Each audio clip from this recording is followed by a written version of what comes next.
ஓம் சாய்ராம். எனதருமை பிள்ளையே, சிவனப்பா அருளால் ஒரு பெண்மணி கொடுத்த பல வருட சாபத்தை இன்னும் சற்று நேரத்தில் முற்றுப்புள்ளி வைக்கப் போகின்றேன். இறுதி தருணம் இது.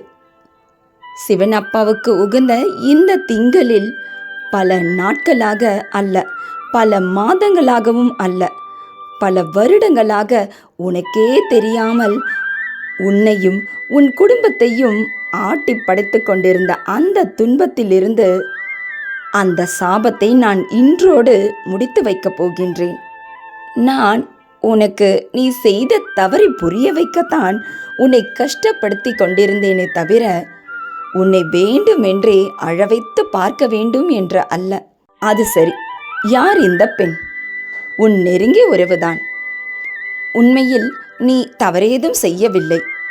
யாரிடம் எங்கே எப்படி பேச வேண்டும் என்று தெரியாமலேயே பேசிவிட்டாய். அதன் விளைவு அந்த பெண்மணியும் சாபம் கொடுத்து விட்டாள். கொடுத்த சாபத்தை அவளும் மறந்துவிட்டாள், நீயும் மறந்துவிட்டாய். ஆனால் சாபமானது பலித்தே ஆக வேண்டுமே. ஏனென்றால் சாபமிட்டவர் உத்தமியாக வாழ்ந்தவராயிற்றே. அதற்காக இவர்தான் சிறந்த உத்தமி என்றெல்லாம் நான் பட்டம் சூட்ட மாட்டேன்.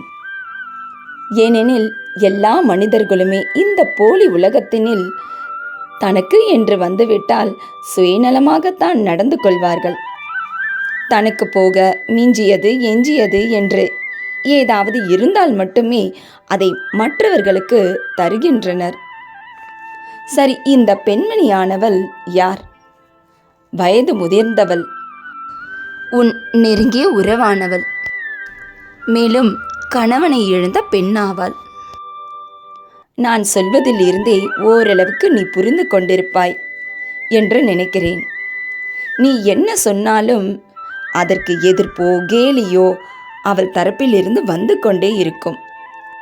இவள் விஷ்ணு பகவான் படுத்து கொண்டிருக்கும் விஷ பாம்பு போன்ற ஜந்துவை கொண்ட நட்சத்திரத்தில் பிறந்தவள். இதற்கு மேலும் எந்த தெய்வமும் தெளிவாக உனக்கு சொல்ல முடியாது. உனக்குள் பகுத்தறியும் திறன் இருந்தால் நிச்சயமாக இன்று இரவுக்குள் அவள் யார் என்று சரியாக தெரிந்து கொள்வாய்.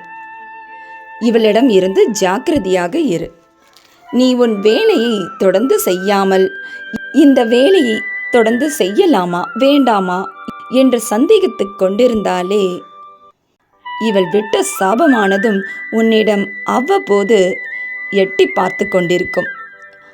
அதை விடுத்து உனது கடமையை நீ செய்தால் அந்த சிவனப்பா அருளால் நீ சிவனே என்று உனது வேலையை பார்க்கலாம். அதற்குத்தான் உனக்கு இந்த தண்டனை கிடைத்துவிட்டது.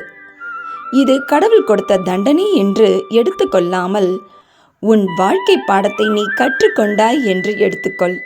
நீ எப்பொழுதெல்லாம் உனது கடமையை செய்ய தவறுகின்றாயோ அப்பொழுதெல்லாம் இந்த சாபமானதும் வேலை செய்ய தொடங்கிவிடும் என்பதை புரிந்து செயல்படு. இது காலத்தின் கட்டாயம், நீ அனுபவித்தே ஆக வேண்டும் என்பது. ஆனால் நீ ஒரு புண்ணியமான காரியத்தை செய்துவிட்டாய். அது என்ன தெரியுமா? அந்த ராம நாமத்தை எண்ணிக்கை இல்லாமல் உனது சிறு வயது முதற்கொண்டு ஜெபித்து விட்டாய். சில சமயங்களில் எழுதியும் விட்டாய். அதுதான் உன்னை இது நாள் வரை காப்பாற்றியுள்ளது. நீ உனக்கு ஆசைப்பட்ட மாதிரி எதுவரை வேண்டுமானாலும் மேற்படிப்பும் படிக்கலாம். ஆனால் உன்னிடம் வேலையும் இருக்காது, பணமும் இருக்காது. இதுதான் இத்தனை வருடங்களாக உன்னை ஆட்டி படைத்தது. அதனாலேயே உனக்கு நிரந்தரமான வேலையும் இல்லாமல் போயிற்று. ஏதோ வயிற்று பிழப்புக்காக ஒவ்வொரு வேலையாக மாறி மாறியும் செய்தும் வந்தாய். ஆனால் நீயே சொல், சரியான ஊதியம் உனக்கு கிடைத்ததா? இல்லை முன்னேற்றம்தான் கிடைத்ததா? இல்லையே. ஆனால் பயப்படாதே, சிவனப்பா அருளால் எல்லாவற்றிற்கும் இன்றிரவோடு முற்றுப்புள்ளி வைக்கப் போகின்றேன். இன்னும் சற்று நேரமே, இறுதி தருணம்தான். உன் வீட்டில் உள்ள இந்த சாயப்பாவின் திருவுருவ சிலைக்கு நீராலோ அல்லது பாலாலோ அபிஷேகம் செய்துவிட்டு எனது தலை மீது 3 இலை கொண்ட ஒரு வில்வ இலையை என் தலை மீது வைத்துவிடு. அதுவும் ஓம் சாய்ராம் என்று ஆத்மார்த்தமாக சொல்லிக்கொண்டே வை. இன்றிரவோடு அனைத்து கஷ்டங்களும், உனது அனைத்து சாபங்களும் முடிந்து போகட்டும். முடிந்தது முடிந்ததாகவே இருக்கட்டும். நீ இனியாவது சிரித்த முகத்தோடு, பழையதை கிளறாமல், வெற்றி கிடைக்கும் என்ற நம்பிக்கையோடு, தைரியத்தோடு, உற்சாகத்தோடு நீ செய்யும் வேலையை தொடர்ந்து செய்து கொண்டே இரு. இடையூறுகள் வந்து கொண்டுதான் இருக்கும். வந்த இடையூறுகள் வந்த வழியே திரும்பி போக வேண்டிய நேரம் இது. அது உனது கையில்தான் உள்ளது. பேச்சை குறித்து உனது செயலில் ஈடுபடு. அதுதான் உனக்கு மகிழ்ச்சியும் கூட. இல்லையென்றால் துன்பங்கள் உன்னை நெருங்கும் என்பதை என்றும் மறவாதே. மேலும் நீ அடையாளம் தெரிந்து கொண்டு அவரிடம் ஜாக்கிரதையாக இருக்க வேண்டுமே என்றுதான் நான் உனக்கு இந்த விழிப்புணர்வை ஏற்படுத்தவே சொன்னேனே ஒழிய, மேன்மேலும் அவரிடம் சென்று சண்டை போடக்கூடாது என் பிள்ளையே. அப்படி நீ செய்தால் நீ எனது பிள்ளையாகவும் இருக்க மாட்டாய், நான் உன்னுடனும் இருக்க மாட்டேன். உன்னை விட்டு சென்று விடுவேன். என் பிள்ளையான நீ இனியாவது எல்லோரிடமும் அன்பாய் இருக்க வேண்டும் என்று நான் ஆசைப்படுகின்றேன். எனது ஆசையை நீ பூர்த்தி செய்வாயா? ஆனால் ஒன்றை மட்டும் நீ புரிந்து கொள்ள வேண்டும் என் தங்கமே.